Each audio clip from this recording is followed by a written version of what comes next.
and they try to push out marksmen jungles like Claude. That could be the game plan here for the side of Burmese Ghouls.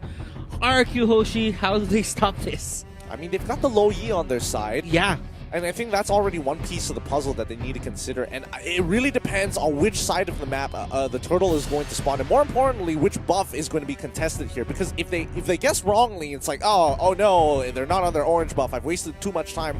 It can be a little too late. So let's see how this goes. And more importantly, the lane assignments. And it's time to go into the Celestial Palace. And I am going to throw you to our casters, Gideon, Leo, and Contra. Take the floor. You know, potentially this is going to be the final game between this best of 5 series, or unless Rrq is going to change the tempo of the game. But speaking of which, we're already seeing Vin being pressured from the get-go and, well, has to get himself regenerated. Yeah, just look at the way they opened it up. They sent Rrq in just because they know he can get out no problem. Maybe he walks in safely, at least no problems there. Top side's going to get pressured, bottom side get a little bit of a push, but more importantly, they have mid-prio, so they know exactly which buff they're going to go on before actually looking to consider the invade. Yep, and right now, as we expected, maybe alongside Kid even, forcing out the time for Albert to take that buff, although not as fast or not as slow as they wanted to, so we're still relatively at equilibrium. But yeah, this is going to be R7 on the side lane show. Their tank here is going to be Psycho. Now maybe comes in. Yeah, maybe now a bit too much more than he could chew. The rest of Burmese Ghouls is not going to be giving him any sort of helping hand, but he might just be walking out. First blood for Rrq. And what did I say? Not going to get as much value, even though he did take the Purify as well, which is really good. A really good shout too. Maybe understanding this, like, yes, there is quite a lot of CC there, so I got to be a little bit more careful. But again, once you get onto that blue side, there's only a few brushes that you can work with, and if you get hit by the Cosmic Lance, it's game over. Indeed. Now, of course, a lot of pressure on towards the top side. Blazing to it already used up, but nothing too lethal for D to deal with. And Turtle's coming up next, knowing there's no Blazing to it. This is going to be some pretty good deals for the side of Burmese Ghouls if they really want to contest. Given how crazy games 1 and 2 went, I'd like to just comment on the overall lineup and especially how they're behaving. This is relatively tame. Like it's come down. Like after all the diggy action from game 1 and 2, like we've gone back to the basic 1-3-1. Like this is interesting to see how these two teams are gonna be pushing the envelope and seeing how far they can take it. Now Mountain Shocker here by Ace, and they catch out Psycho. Wrong place, wrong time. Psycho definitely had seen better days for sure. You definitely hate to see it. Like things like this, you can't really commit such errors in such a point in time because we're talking about this game of depth. He might just drop towards the lower bracket, but for Kit though, he's having a lot of chunk of helping to get out. And then caught out, flickers away, but the dive is already being set. Rrq tries to go in for the exit. It's a little bit too deep in towards the turret range as he took a couple of all these sort of tabs, but you can definitely see Psycho still going at it over on towards R7. He's still staying in lane. Yeah, and Lapu Lapu Lemon is on the bottom side. He's going to get a good amount of gold there. Benedetta finally catches up, but she is low. Lemon, he pops the ult. He wants to go for the kill so bad. Flickers right on top of it. Doesn't even give him the chance, but Kid looking for the return kill. I don't think that Kid could possibly do much here after everything expended, including the flicker, has already gotten him a little bit of safety ground, but Rrq already pulling the turtle out. But look at D, though. He's coming from the back line. Death Storm! And towards Rrq as they put in a challenge, but look who's arrived. Blazing to win! And the rest of Burmese Ghouls, they get caught up with the weight of the dragon as well. Baby goes down. Double kill going for the side of PG. A late response here by Rrq, popping the Electo final blow, not even landing most of those slashes from behind. Gotta note, I think Rrq, this is a good call to actually rotate and leave bottom lane because Lemon's doing something right there because I think Rrq should have the advantage. He has the high-end dry, he has the whole kit of Benedetta, and against Lapu Lapu, you should be winning more fights than you're losing. So I don't understand. Yeah. So now I get why he went up here. This might be greener pastures. Yeah, speaking of which here, R7 obviously will have to just give a little bit of the sort of goal away, and Flicker being popped up. Oh, close one. Not in range of the darkness, but down on, the greener pastures here, D is taking quite a beating, and the Sandstorm Guardian, Quicksand Guard is not going to be enough to take it out, and RRQ going to profit off of this, while BG up on top of the top side is going to be trading 1 for 1. It's a mirror. It's a mirror. A little faster on RRQ, though. Oh, sorry, I'm a little faster on Burmese Ghouls, but the gold lead is still very significant, about 1,500 here for RRQ in about 5 minutes time. Yeah, and we've already got 4 kills on Albert. Unless if they can shut him down right now, then maybe it might just be a little bit of even terms, but we definitely see that they need to actually get Ace back of the hit. And speaking of Ace here, he gets caught by Psycho, and he gets bursted down by Sylvana with great Imperial Justice. Wow, that was really smart. Vin sets it up, and oh wait, hold on, it's not over. Maybe he might be in a little bit of trouble, and makes sure that he shows his recall. Can't catch me, but yeah, smart stuff. Oh no, RrQ gets caught out after the Electo final blow. Still catches quite a few bullets from Albert here, and underneath the turret, that's Burmese Ghouls losing this fight, even on their home turf. Kid couldn't take down Lemon. That's 2 for none. Yeah, and slowly but surely, Rrq Hoshi is getting all these sort of leads, and speaking of which, Ace now in trouble once again. Psycho takes all the damage. Wow, look at Vin. He's slowly becoming that mage monster, and D can only hold on for so long. This is interesting positions to be in here, for sure. For sure. But Rrq Hoshi finally getting Burmese Ghouls to play their own game, but now the Brilliance comes out.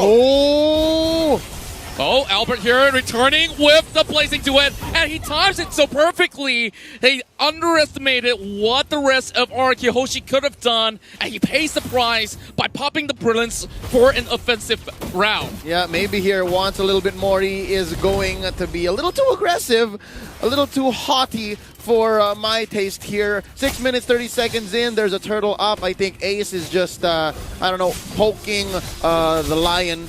Might get bitten here. Real quick, I think an item check would be in the right timing, because after that turtle take, we're sitting at a close to 4K deficit behind for Burmese Ghouls. Albert already has the Demon Hunter sword. He already has his machete, and I'm pretty sure that's next going to be a golden staff.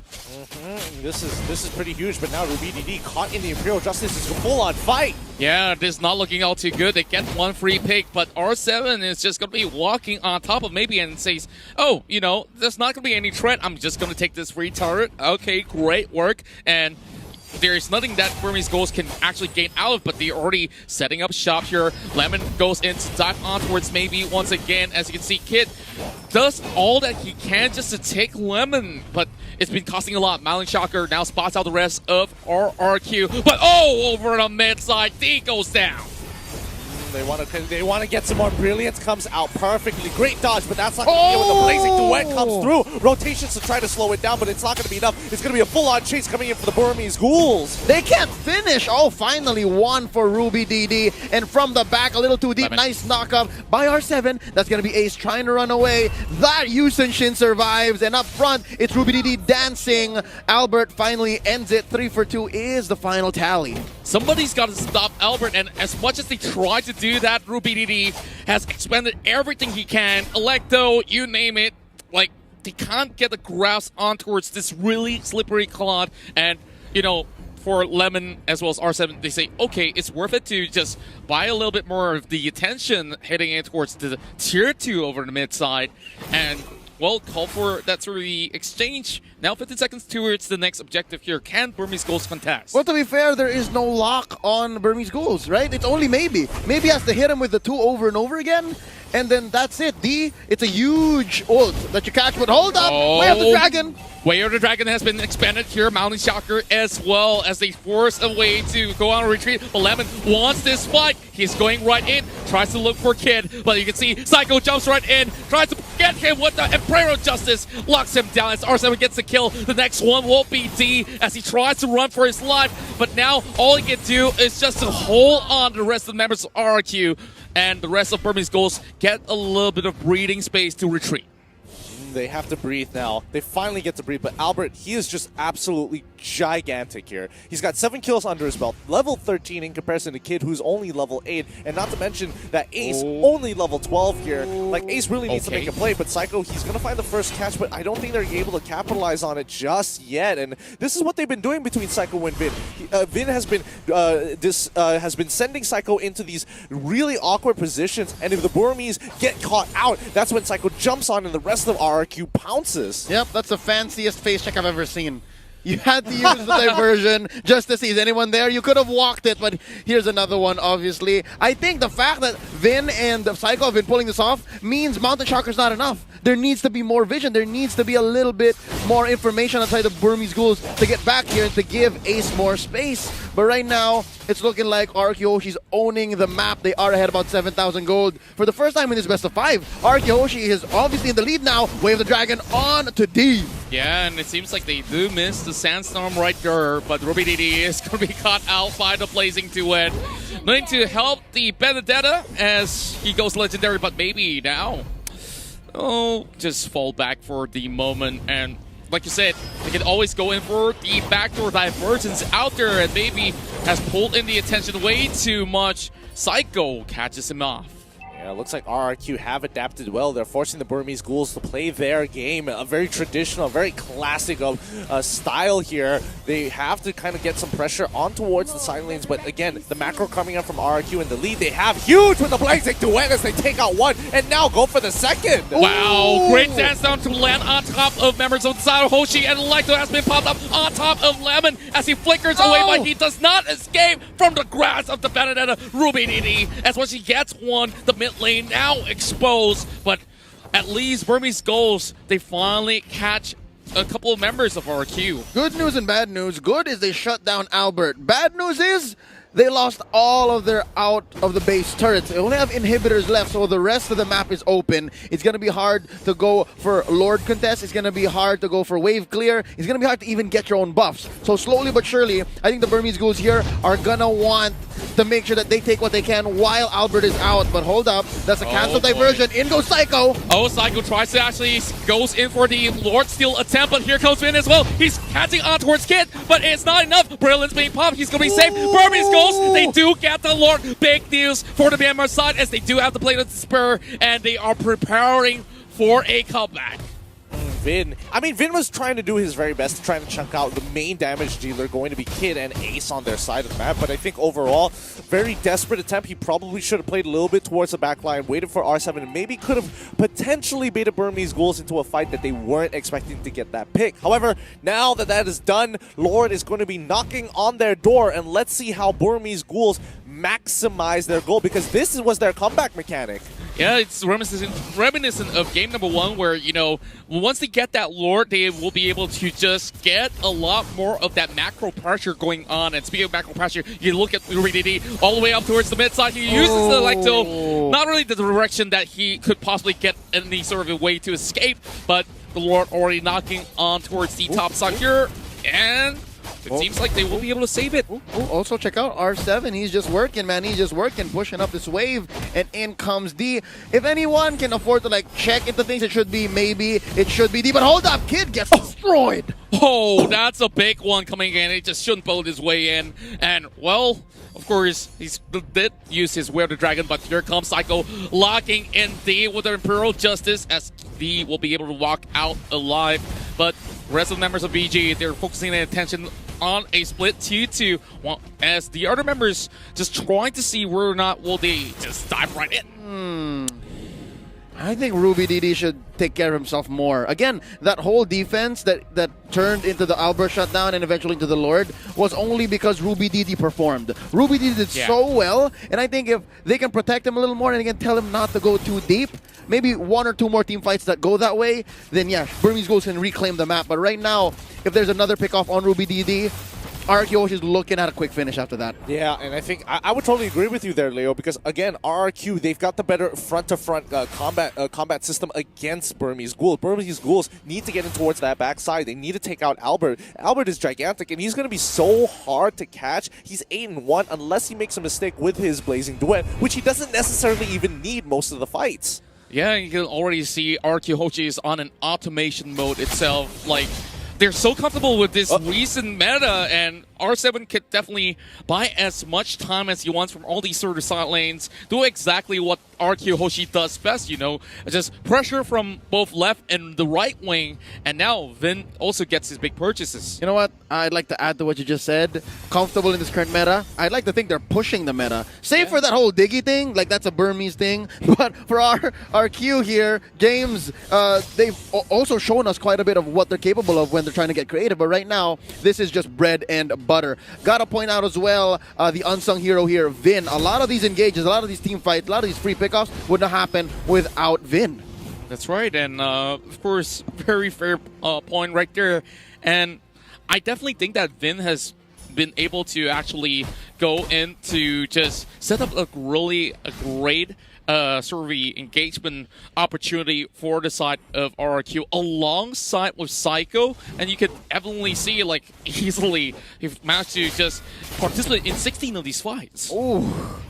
I think they need to just slow it down. I mean, like, Rrq Hoshi is just literally waiting for the Lord to come up, have their win conditions at hand, and this is their last push. If Burmese Ghouls is able to defend it, then the gold is not going to matter, and this game is going to drag on until Kingdom Come, until somebody makes that mistake. And right now, R7, he's actually quite a force to be reckoned with, especially when he has Hydra in a 1v1 lane against RrQ, who has a slight advantage only because of the battle spell. Well, speaking of which, this is where the Waiter Dragon will connect for RrQ, and in this 1v1, you can obviously see who exactly is winning the trades, as he will call for this to be breaking off. And with the Lord already being out there, Rrq Hoshi is having Albert just pulling the Lord out while the rest of Burmese Ghouls, they're arriving towards the scene, and they does get a catch right here. But Lemon, he's really getting all the attention that they need for Albert to come right in for the Blazing Duet. The rest of the members of Burmese Ghouls, they're shredded down as they melt like butter. But Ace, they do get out of this one with a slither health, and D,